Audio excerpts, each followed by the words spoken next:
Bienvenida, bienvenido. Hoy es viernes 26 de abril de 2024 y esta es la Semana en 10, un espacio de la Barra Mexicana, Colegio de Abogados, dedicado a llevarte a ti las noticias jurídicas más relevantes de la semana. Mi nombre es Luis Pereda y comenzamos.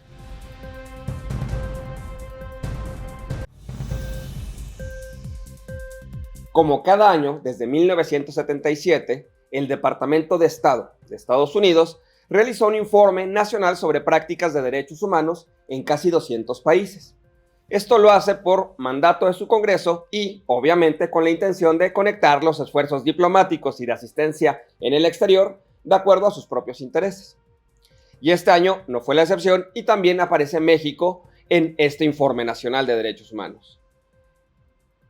El resumen de este informe empieza con una frase contundente. No hubo cambios significativos en la situación de derechos humanos en México durante el año.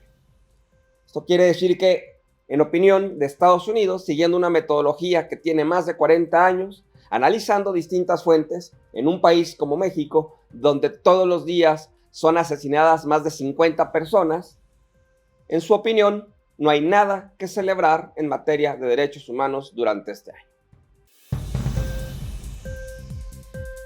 Por supuesto, el informe respecto a la situación de los derechos humanos en México, elaborado por el Departamento de Estado de Estados Unidos, al que me referí en la nota anterior, no pasó desapercibido en México. Y la Comisión Nacional de Derechos Humanos le contestó al Departamento de Estado su documento de 58 páginas y 7 secciones con un comunicado de prensa donde dice que es importante referir que, a consecuencia de la aplicación del modelo neoliberal en nuestro país desde la década de 1980, la situación de los derechos humanos en México se vio fuertemente afectada, pero que sí ha habido una mejora en los derechos humanos. Solo que los datos y la realidad no cuadran. Esta semana, el Congreso de la Unión aprobó una reforma a la Ley de Amparo en materia de suspensión del acto reclamado e inconstitucionalidad de normas generales. Específicamente, se introdujo que ahora, tratándose de juicios de amparo que resuelvan la inconstitucionalidad de normas generales, en ningún caso la suspensión que se dicte fijará efectos generales. Esto en la vida real podría tener aplicación en materias como, por ejemplo, libros de texto, vacunas o pensiones. ¿Usted qué opina?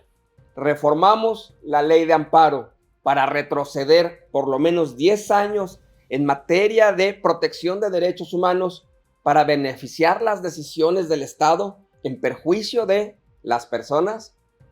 ¿O nada que ver? Si usted disfruta las conferencias matutinas del presidente de la República, le tengo una buena noticia. Estas seguirán aún durante la campaña electoral.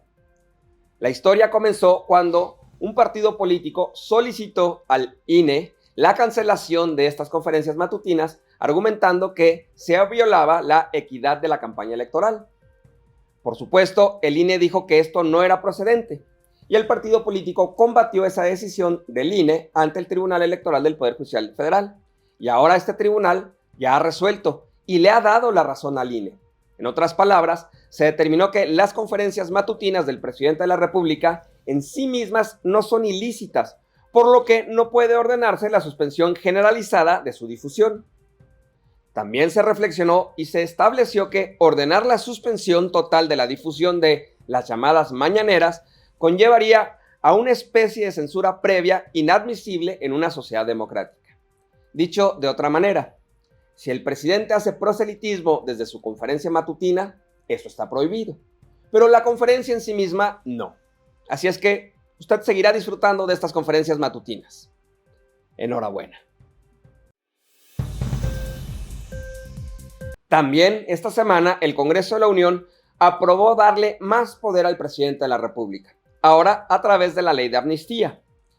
Se estableció que, por determinación exclusiva de la persona titular del Poder Ejecutivo Federal, se podrá otorgar el beneficio de la amnistía de manera directa, sin sujetarse a ningún procedimiento, y en los casos en los que el presidente considere que es oportuno salvar de la cárcel a alguna persona. Sin lugar a dudas, una república democrática, federal, donde cada vez se concentra más poder en una sola persona. Un oxímoron. Sin lugar a dudas, en la mayor parte del mundo democrático, a las contrataciones que hace el Estado para comprar arrendamientos, bienes, servicios u obra pública, se le pone la mayor cantidad posible de candados para evitar que haya actos de corrupción, ya que una sola compra del Estado significa millones de pesos. Aunque esto no necesariamente sucede así en México. Y un ejemplo de ello es que esta semana a la Agencia Nacional de Aduanas se le otorgaron facultades por un acuerdo del secretario de Hacienda en materia de contrataciones públicas. Ahora la gran pregunta es, si el reglamento de la Agencia Nacional de Aduanas es inconstitucional, como ya nos lo dijo el Poder Judicial, ¿este nuevo acuerdo no lo será también? Y en este sentido, ¿seguimos caminando en la dirección equivocada? Número 1. Y número 2, ¿qué salvaguardas existirán para que el titular de la Agencia de Aduanas, quien es un militar, no continúe comprando de manera discrecional como en muchísimas otras obras y adquisiciones del Estado mexicano? Esta semana, a las carreras, con prisas y contrarreloj, el Congreso de la Unión aprobó la creación del Fondo de Pensiones para el Bienestar. Este fondo es un fideicomiso público, de esos que el gobierno federal decía que es un instrumento neoliberal que solo sirvió para empobrecer a la gente. Bueno, de esos. Ahora, en este fideicomiso, las AFORES tienen la obligación de transferir los recursos de las subcuentas de retiro, cesantía en edad avanzada y vejez al momento en que los trabajadores cumplan 70 años sin necesidad de resolución judicial para que el Fondo de Pensiones para el Bienestar administre este dinero. ¿Usted qué opina? ¿Se le está quitando el dinero de los trabajadores para que lo administre el Estado sin consultarles? ¿O se está tomando por primera vez en la historia de este país una gran decisión que garantizará que todos los pensionados tengan el 100% de su pensión a tiempo, completa, transparente? Veremos qué dicen los pensionados al pasar los años. Sin lugar a dudas, el derecho es una materia que está en continua evolución.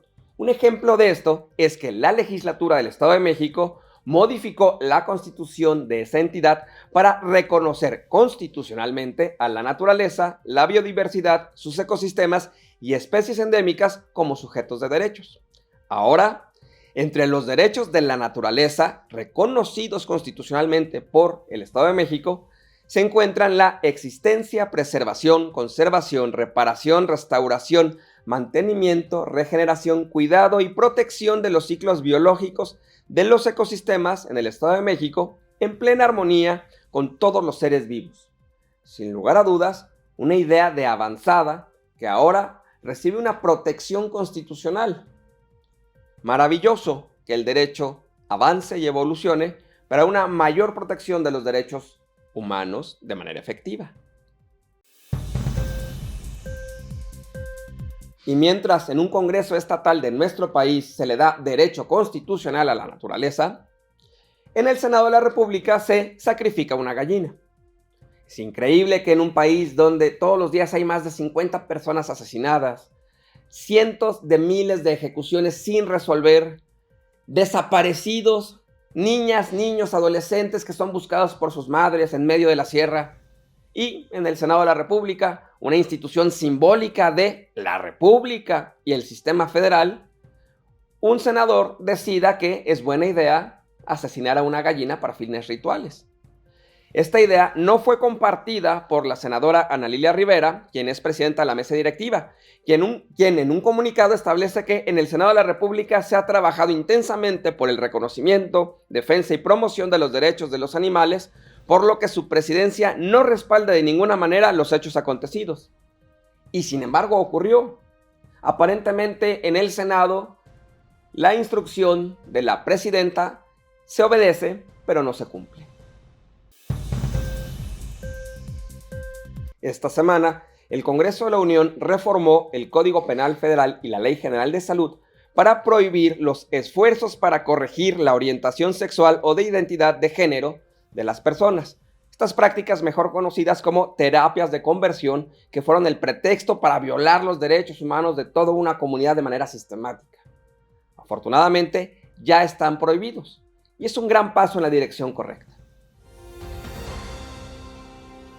Esto fue todo por el día de hoy. Muchas gracias por acompañarnos en una emisión más de La Semana en 10. Te pido que por favor seas generosa o generoso y me hagas llegar tus comentarios y sugerencias a través de las distintas redes sociales en las que este contenido llega a ser pantalla.